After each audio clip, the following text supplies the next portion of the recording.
Everybody, thanks for joining us tonight for Eyewitness News here at 6. I'm Mark Sidney. And I'm Erin Connolly. First up at 6, we continue to ask questions in the case of a Waterbury woman charged with holding her stepson captive.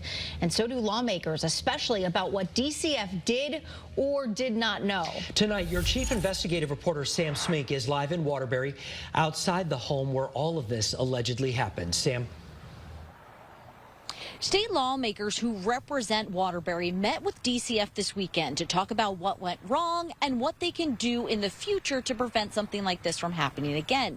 Representative Joseph Paletta tells me that he was told that the young victim will be in the hospital for about a year at least.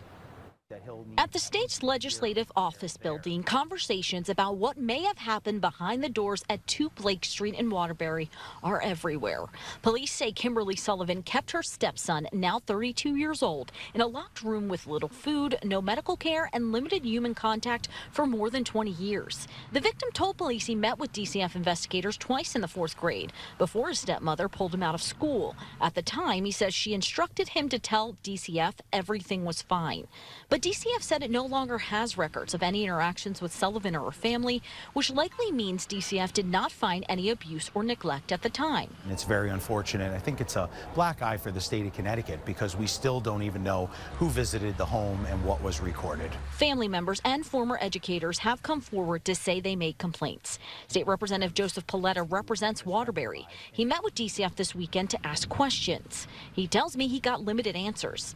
State law requires DCF to destroy any records after 5 years if complaints are unsubstantiated and the agency receives no additional complaints. When there are multiple complaints, we should have a better record-keeping process and perhaps look at, not discarding them after only 5 years. We have to think about parental rights. If a report is unsubstantiated, what is the right of a parent to keep records? Senator C.C. Marr, co-chair of the state's Committee on Children, says it's about finding a balance between parental rights and the need to protect children. She said right now the legislature is in what's called the discovery phase. Is there some regulatory fix, some legislation that we need to put in place to make sure that children are safe? We asked the state's interim child advocate, Christina Gio, about the law. In a statement, she said there is certainly value in DCF having access to prior reports when it conducts safety and risk assessments in relation to reports. I think the 5-year time limit reflects the state's effort to balance parents' rights when allegations are not substantiated with the need for information to be available should there be a future complaint. Representative Paletta says he hopes to have some sort of public hearing where lawmakers, can discuss what happened with DCF. Senator Marr says that DCF needs a little more time to look through their records and see if there's anything they may have overlooked, but she's not opposed. Now, we have also know that police did visit the home at least twice in 2005. We've asked Waterbury Police for those records.